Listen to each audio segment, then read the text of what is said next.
Selamat datang di segmen analisa. Sakit hati adalah salah satu motif yang paling banyak kita lihat dari kasus yang terjadi berhubungan dengan pembunuhan dimanapun, gak cuma di Indonesia.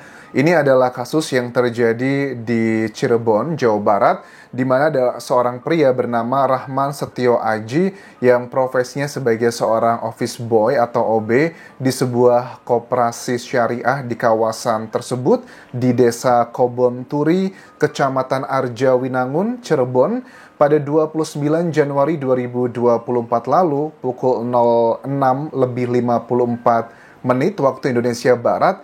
Ini melakukan aksi yang begitu gila dan juga sadis banget. Apa yang dilakukan?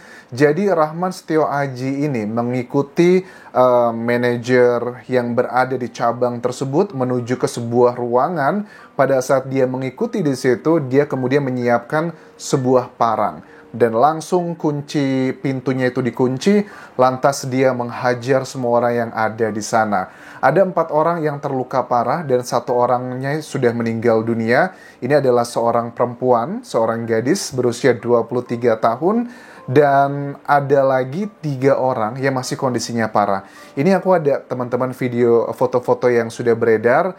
Ini foto-fotonya banyak tuh beredar di media massa ya. Aku nggak tega buat ngeliatin buat kalian. Tapi yang bisa aku gambarkan ini yang pria tangannya itu aduh udah acak adut. Kemudian yang perempuan pun juga sama. Makanya 4 orang yang terkategorikan sebagai luka parah ini mudah-mudahan tidak ada lagi yang meninggal dunia karena 1 sudah meninggal dunia. Sebenarnya di ruangan meeting tersebut ada 9 orang, tapi yang mengalami luka parah hanya 4 orang. Alasannya apa sih? Kenapa kok Rahman Setio Aji ini melakukan hal seperti itu?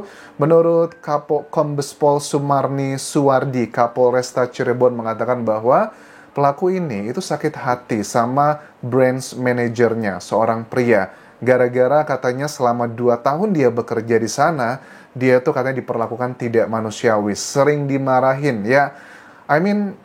Aku juga punya OB, office boy kan ya. Maksudnya ya ini menjadi salah satu hal ya gitu. Kadang tuh ada sih sebagian orang, aku harus mengakui bahwa pada saat seseorang itu berbicara dengan orang yang lebih rendah secara jabatan atau status sosialnya, memang ada sebagian orang tuh yang semena-mena, misalnya nyuruh ini, nyuruh itu dengan gaya yang kasar, tidak menggunakan kata-kata maaf, tolong, terima kasih.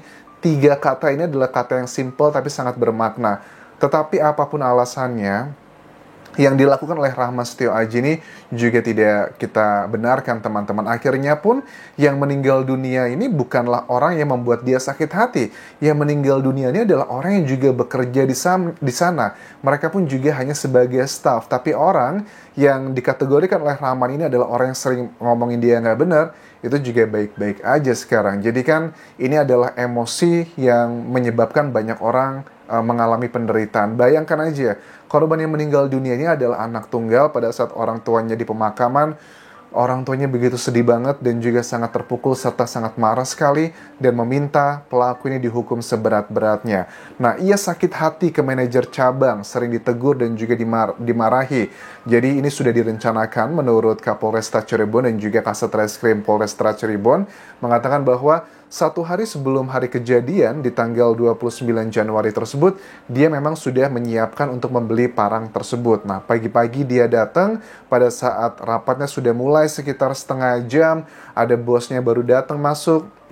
Dia ngikutin, pada saat ngikutin, semuanya langsung terjadilah seperti itu. Ada beberapa orang yang berusaha menyelamatkan diri dan mereka itu kabur lewat jendela. Tetapi sayangnya, yang lainnya, terutama yang perempuan, kan banyak yang luka juga perempuan, ada 1 laki-laki, dan juga beberapa perempuan, 3 perempuan yang di sini, yang nggak bisa diselamatkan lagi teman-teman. Maksudnya 1 yang meninggal ya, 2-nya lagi mudah-mudahan bisa selamat, karena sekarang sedang dirawat di rumah sakit umum daerah setempat.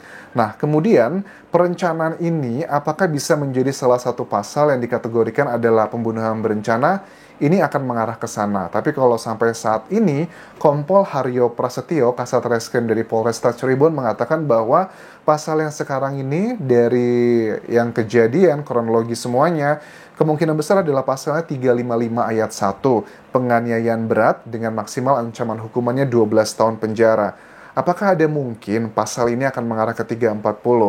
Ini semua tergantung dari niat sih ya, karena kan apakah yang meninggal dunia itu adalah target dia yang mau dihabisi ataukah tidak. Tapi kan kalau aku lihat dari pasalnya yang mengenai pembunuhan berencana atau spontanitas, ya at least ya menurut aku kalau cumannya penganiayaan agak terlalu dipaksakan sih. Paling tidak adalah ya pembunuhan yang spontanitas. Kenapa aku bilangnya seperti itu? Karena memang dia tidak merencanakan untuk menghabisi korban yang meninggal dunia ini. Karena dia rencananya adalah sang manajernya. Tetapi kan dengan dia mengunci pintu, ada 9 orang di sana, dia juga sudah ngebawa parang. Ya orang juga punya pikiran secara logika. Kalau orang sudah punya parang, ya apa yang mau dilakukan? Resikonya apa yang akan terjadi? Mereka nggak siap akan melakukan terjadi seperti itu, ya mereka pasti akan terluka seperti itu. Beda dengan peristiwa Caro. Kalau peristiwa Caro kan mereka sudah siap nih satu sama lainnya. Nah ini menjadi salah satu hal yang menurut aku juga ada apa sih dengan masyarakat kita? Karena sekarang itu orang sangat gampang sekali begitu tersulut emosinya. Ya, mungkin aku juga sadar sih teman-teman ya. Karena ada sebagian orang, ya let's say anggap saja bahwa yang dikatakan oleh pelaku ini benar. Dia diperlakukan nggak pantas, sering dimarahin, ditegur sama manajer cabangnya. Kenapa dia nggak fokus aja ke manajer cabangnya? Dia lawan satu persatu, misalnya kayak di peristiwa Caro. Gini deh, Pak, saya nggak suka dan saya sakit hati harga dirinya selalu diinjak-injak oleh Anda. Saya tantang Anda berantem sekarang juga. Oke, fine. Tapi kan ini beda. Mereka kondisinya lagi rapat, pagi-pagi pasti ngantuk. Apalagi tanggal 29 itu kan juga akhir bulan kan. Ini kan kayak di koperasi yang kayak syariah begitu kan. Itu juga pasti mereka sedang pusing untuk mengejar target yang saving atau target yang meminjam. Itu adalah fungsi utama dari koperasi kan. Nah kan mereka nggak siap gitu. Jadi menurut aku kalau dikatakan pasalnya 355 penganiayaan berat, menurut aku harus ditambah lagi. Penganiayaan berat mungkin buat yang dituju itu adalah BM-nya. Tapi kalau untuk yang lain-lain, ini sih sudah jatuhnya adalah kayak pembunuhan berencana kan. Walaupun rencananya gagal, tapi kan sudah ada rencananya juga. Dan kalau aku lihat dari tampangnya, dari pelaku ini kan usia masih muda banget loh. Masih 23 tahun gitu. Dan karakteristiknya sih wajahnya lugu, biasa aja. Tapi kita nggak nyangka ya, dari wajah lugu ini mampu melakukan kejahatan yang sebegitu teganya.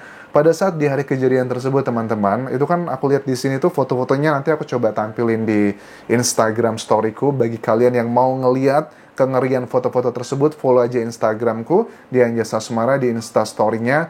Karena di Instastory itu cuma bertahan 24 jam. Jadi akan aku coba tampilkan beberapa kali di sana. Di situ, di kantornya ini aku gambarkan adalah pintu depan, terus juga lantainya itu putih ya, marmer putih gitu. Jadi marmer putih dicampur dengan noda merah, itu udah kemana-mana. Bahkan ada foto yang menunjukkan ini yang pria ya. Ini nggak tahu apakah pria ini adalah kepala cabangnya atau bukan. Itu dia sedang menahan sakit tangannya dengan noda merah di mana-mana. Itu yang parah banget. Dan ada satu yang meninggal dunia, yang perempuan tersebut, itu kondisinya udah babak belur banget. Jadi entah apa yang ada dalam pikiran pemuda ini, masih 23 tahun, tapi begitu banget sampai teganya. Apa sih yang disampaikan atau dikatakan oleh atasannya gitu sampai dia sebegitu sakit hatinya. Kadang juga kita kan baru mendengar dari pihak pelaku, kita belum mendengar nih dari orang yang dituduhkan bahwa dia sebagai motifnya. Bisa aja, namanya juga anak muda zaman sekarang ya. Aku juga agak sedikit unik ya menghadapi karakter anak-anak yang usia masih 19, 20-an tahun gitu, atau Gen Z istilahnya. Mereka tuh sangat sensitif sekali untuk beberapa hal. Misalnya kayak gini, cuma ditegur dikit, atau kayak kasusnya Luna Maya kemarin kan ya, dia sedang marah-marah di rapat karena ada sesuatu hal di bidang perusahaannya, kemudian direkam oleh seseorang, kemudian banyak yang menghujat, tapi juga banyak yang mengapresiasi.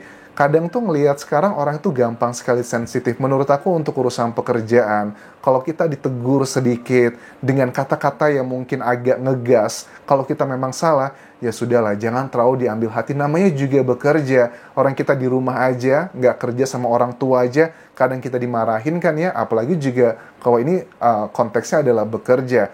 Jadi kalau memang ini adalah satu sisi dari pihak pelaku, dari pihak yang diduga menjadi motifnya, kita harus belajar lagi pada saat kita berada di posisi atas ya, sebagai ya apapun, lebih kaya, lebih tinggi posisinya, gunakanlah 3 kata pada saat kita berurusan dengan orang lain. Pertama adalah maaf, tolong dan terima kasih. Walaupun banyak orang bilang itu hanyalah basa-basi biasa doang aja, nggak penting, percayalah namanya manusia itu kalau diberikan ucapan yang baik, dia juga pasti akan merasakan kebaikannya tersebut terlepas tulus atau enggak. At least kita ada upaya ke sana. Mudah-mudahan ini bisa menjadi pelajaran bagi kita semuanya dan kasus seperti ini tidak akan terjadi lagi kepada siapapun dan dimanapun kita berada. Terima kasih sudah menonton. Sampai jumpa.